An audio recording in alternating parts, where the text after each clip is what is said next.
Hola a todos, mi nombre es Kimberly Guzmán Gómez, soy abogada egresada de la Universidad Libre y candidata a magíster en Derecho Administrativo de la misma universidad.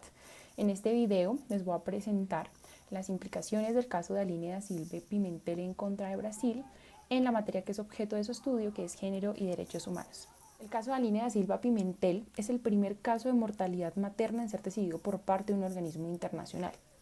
En su decisión del 27 de septiembre del 2011, el Comité de la CEDAW determinó que los estados tienen la obligación de garantizar a todas las mujeres, con independencia de su raza o su origen socioeconómico,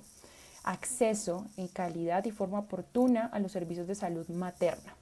Igualmente extendió esta obligación a los servicios que son prestados por parte de las instituciones privadas, teniendo en cuenta que los estados conservan su obligación de realizar un monitoreo y un control sobre la forma en la que estos prestan los servicios de salud. Este litigio es muy importante porque pone en evidencia un tipo de violencia de género que no ha sido mayormente difundida, que contribuye a las altas tasas de mortalidad materna en el mundo y que, como imperativo de los derechos humanos, debe ser tomado con seriedad por parte de todos los estados.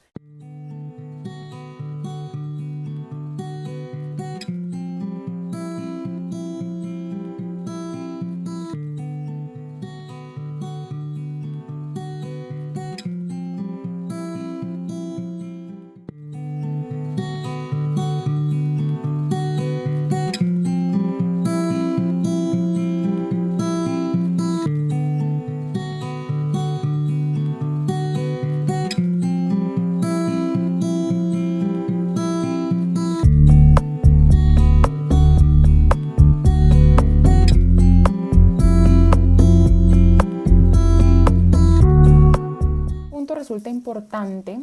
mencionar que las decisiones que son adoptadas por parte del comité de la CEDAW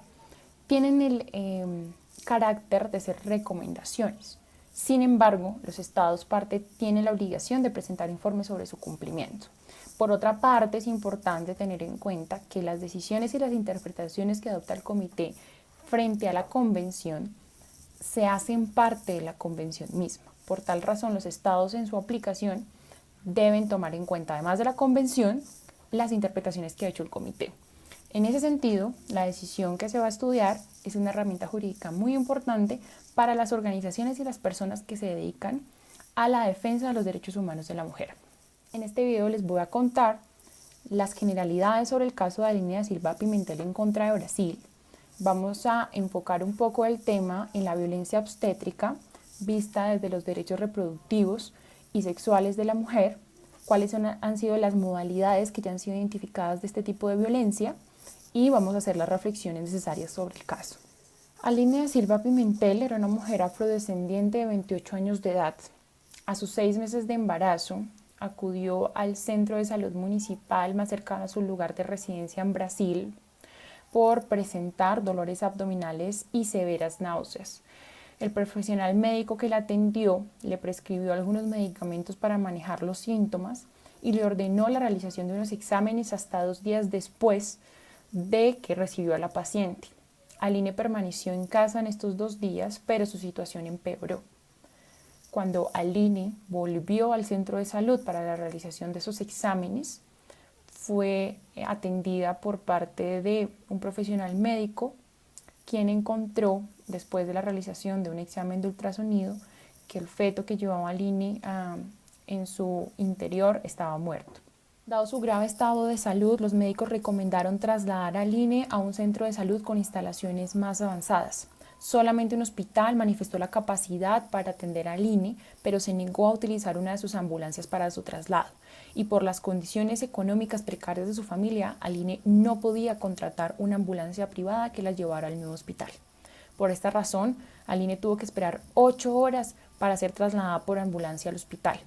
Y una vez llega al hospital, la colocan en una zona provisional porque no tenían camas disponibles para su atención. En estas condiciones, Aline da Silva Pimentel muere esperando atención médica.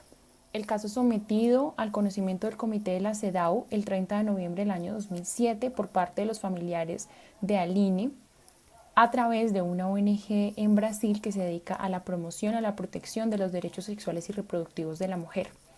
En el escrito solicitaron el reconocimiento de la violación del derecho a la vida y a la salud de Aline con arreglo a los artículos 2 y 12 en conjunción con el artículo 1 de la Convención, ya que el Estado parte no garantizó un tratamiento médico apropiado en relación con el embarazo y no proporcionó una atención obstétrica de emergencia en el momento oportuno, infringiendo así el derecho a la no discriminación basada en el género, la raza y la condición socioeconómica. Las consideraciones que tuvo en cuenta el Comité de la CEDAW para resolver el caso de Aline pueden ser divididas en tres partes principales. En primer lugar, el comité se centró en determinar si la muerte de Aline podía ser calificada como una muerte materna. Sobre este punto, el Estado alegó la imposibilidad de generar esta afirmación teniendo en cuenta que por la autopsia se había determinado que la causa de la muerte de Aline había sido una hemorragia digestiva. Contrario a lo dicho por el Estado, el comité consideró que por la secuencia de los hechos ocurridos y gracias al dictamen de un experto, la muerte de Aline se había generado por las complicaciones que se habían presentado en su embarazo y que no fueron atendidas oportunamente. Resaltó en este punto que todas sus quejas relacionadas con graves náuseas y con dolores abdominales fueron ignoradas por parte del personal médico y que las medidas adoptadas para determinar la causa de sus síntomas fueron tomadas de forma tardía. En esta parte del análisis también es importante resaltar las consideraciones que tuvo el comité frente al argumento del estado de la inexistencia entre la mala atención médica recibida por Aline y su género. Para responder al Estado, el comité trajo a colación su observación número 24, según la cual los Estados partes tienen la obligación de garantizar el derecho a una maternidad segura a las mujeres y servicios obstétricos de emergencia. Teniendo en cuenta esto, el comité puso de presente que las medidas de eliminación de todas las formas de discriminación en contra de la mujer son inapropiadas si el sistema de salud no cuenta con los recursos disponibles y necesarios para prevenir, atacar, tratar las enfermedades que son propias de las mujeres. Conforme a lo anterior, definió que la muerte de Aline había sido una muerte materna y que había un vínculo entre su género y las violaciones que se habían presentado en su caso, teniendo en cuenta que éstas solamente recaen sobre las mujeres. En segundo lugar, el comité se ocupó de determinar si en el caso se ha presentado un incumplimiento de las obligaciones contenidas en el párrafo 2 del artículo 12 de la Convención, según el cual los Estados parte están obligados a garantizar servicios apropiados a las mujeres en su embarazo, parto y posparto. En el presente caso, tuvo en cuenta, además de la tardanza en la realización de los exámenes de orina y sangre a Aline, el hecho de que el legrado se practicó 14 horas después del parto inducido y que la cirugía se llevó a cabo en un centro de salud que no contaba con las condiciones técnicas necesarias para prestar un servicio apropiado. Igualmente, observó que el traslado al hospital, que sí contaba con dichas condiciones, se realizó hasta 8 horas después, sin el expediente médico, y que al llegar a dicho hospital, Aline fue sometida a una espera sin atención durante 21 horas hasta su muerte. Por tal razón, el comité determinó que a Aline no se le habían garantizado los servicios apropiados durante su embarazo.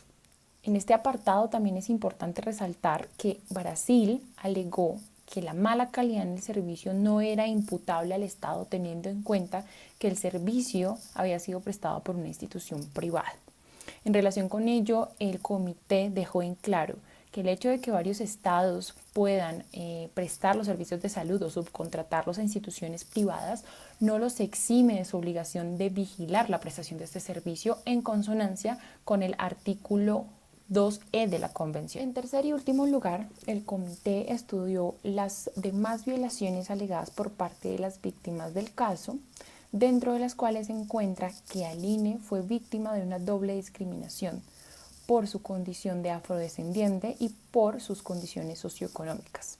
Al respecto, el comité trajo a colación el informe final sobre Brasil del 15 de agosto del 2007, en donde ya había advertido al Estado que debía tomar medidas en contra de la eliminación de la mujer, especialmente en contra de las que tienen condiciones más vulnerables como las afrodescendientes. También destacó su observación general número 28, según la cual la discriminación en contra de la mujer se ve exacerbada y está esencialmente vinculada con otros factores que afectan a las mujeres como el sexo, la raza, la etnia, la religión, la orientación sexual, entre otras. A partir de lo anterior, determinó que Aline había sido discriminada no solamente por su sexo, sino también por sus condiciones socioeconómicas y su condición de afrodescendiente. Por último, y aunque no es el objeto especial de estudio en esta oportunidad, también se debe recalcar que en el caso se determinó la violación del artículo 12 y 12 de la Convención, teniendo en cuenta que a la fecha de la decisión el comité pudo corroborar que no se habían llevado a cabo acciones para determinar la responsabilidad del personal médico que había dado la atención al INE y que las acciones civiles interpuestas por la familia tampoco había tenido resultados, por lo cual se determinó que el Estado también había cumplido con su obligación de brindar protección judicial efectiva a la familia de la víctima. De conformidad con los argumentos que fueron ya expuestos, finalmente el comité dictaminó que el Estado de Brasil violó sus obligaciones en virtud del artículo 12 de la Convención, que es el relacionado con el acceso a la salud, el artículo 2C, que es el correspondiente al acceso a la justicia, y el artículo 2E, en relación con la obligación que tiene el Estado de adoptar debida diligencia para reglamentar las actividades de los proveedores de servicios de salud. Todo ello en conjunción con el artículo 1 de la Convención y los considerandos de las recomendaciones generales número 24 y 28 que fueron citadas en toda la decisión. Como comenté en un inicio, las decisiones del Comité de la CEDAW en el sistema de quejas individuales emite ciertas recomendaciones y en el presente caso fueron emitidas las siguientes. Reparar a la familia del INE en forma ajustada a la gravedad de las violaciones cometidas.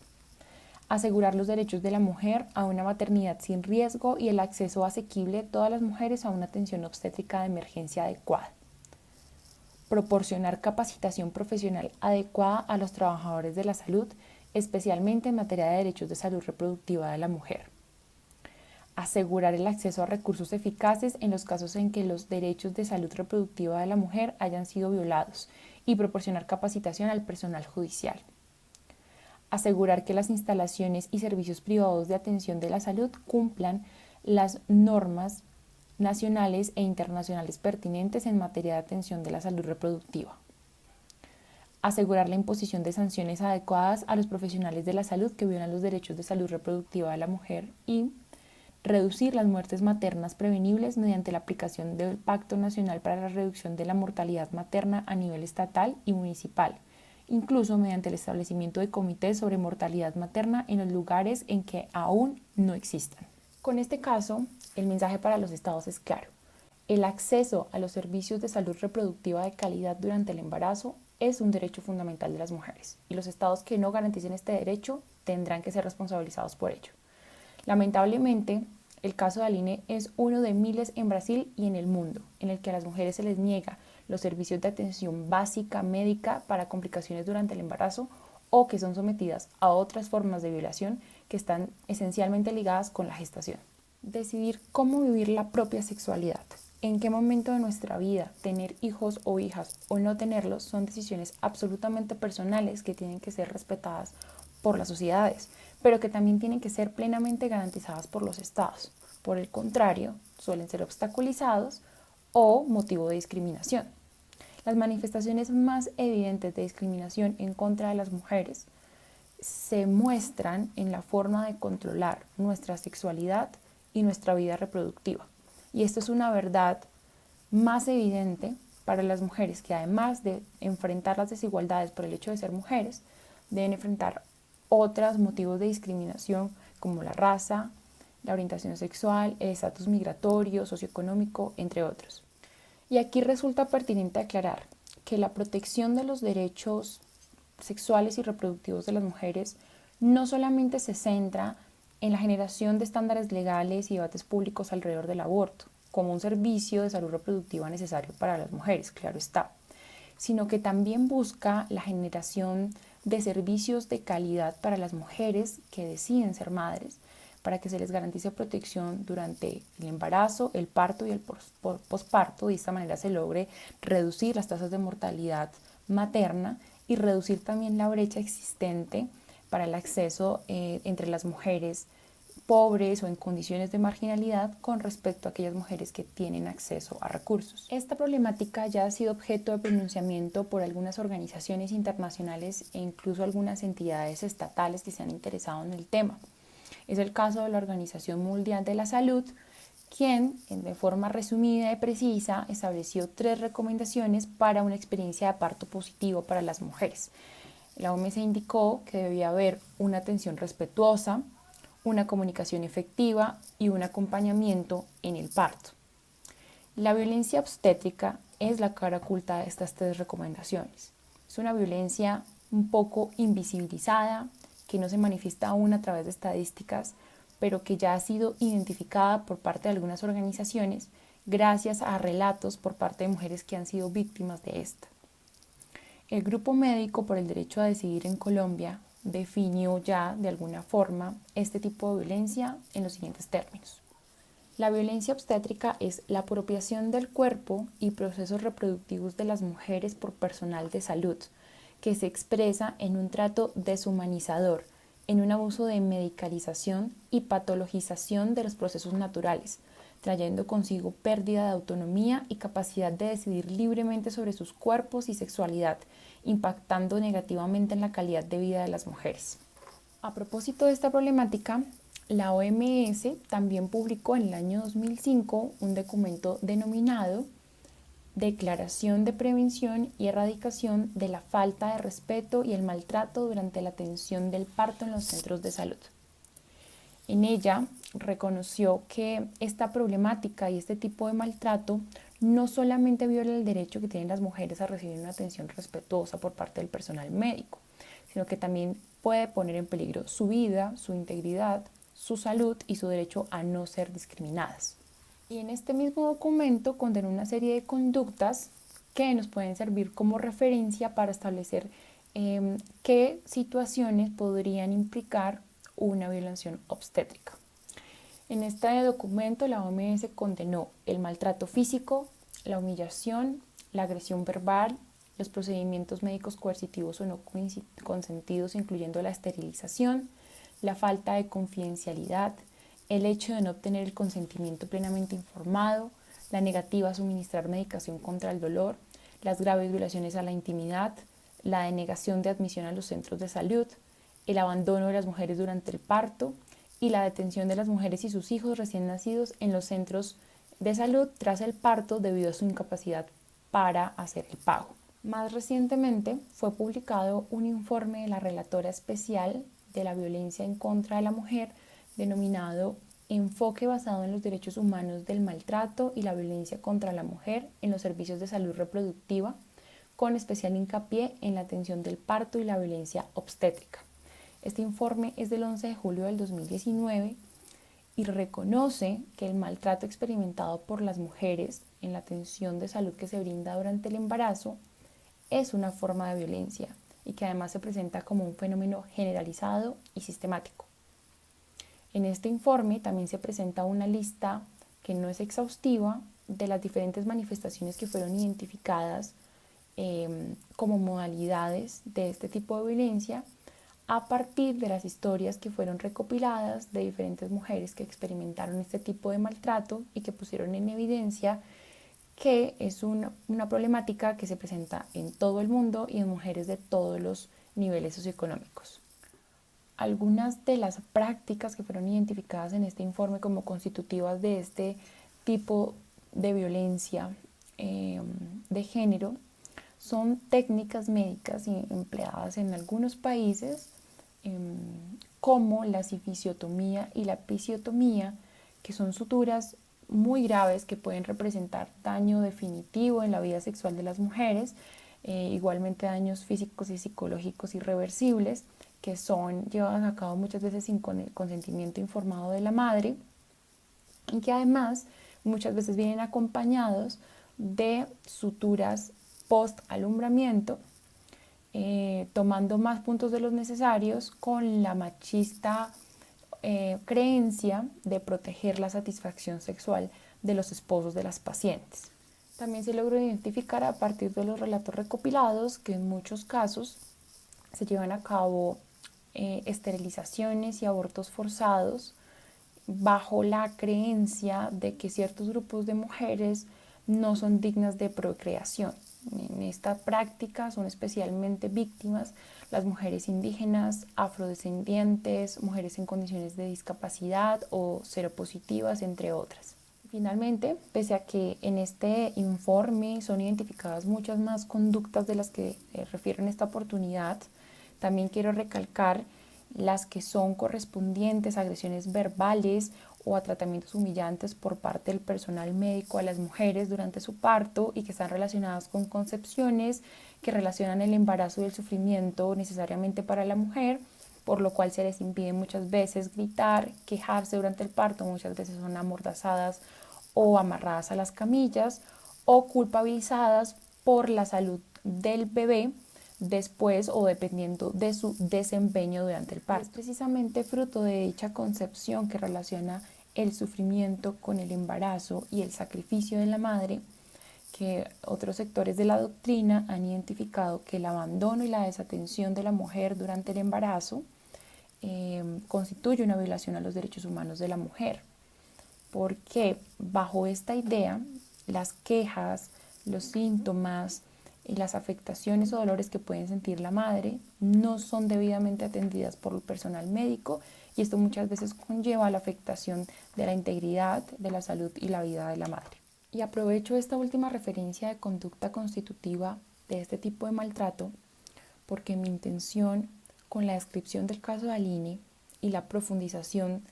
del concepto de violencia obstétrica visto desde la protección de los derechos sexuales y reproductivos de la mujer es comunicar que el caso de Aline no es un simple caso de responsabilidad médica, de falla en el servicio médico o de un deficiente sistema de salud, porque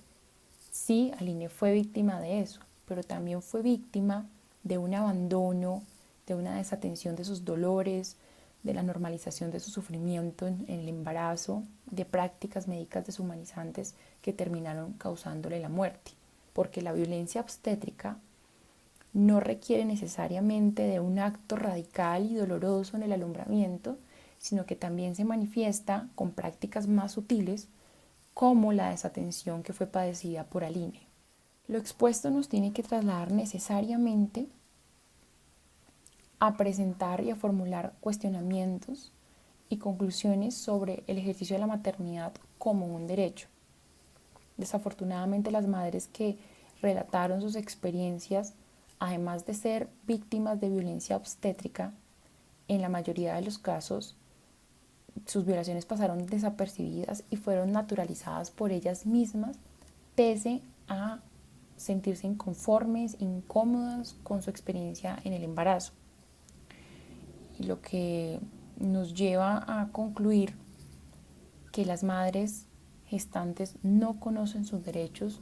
no saben cómo reaccionar o cómo identificar estas agresiones, no saben qué medidas tomar. Y la peor conclusión a la que se puede llegar con este análisis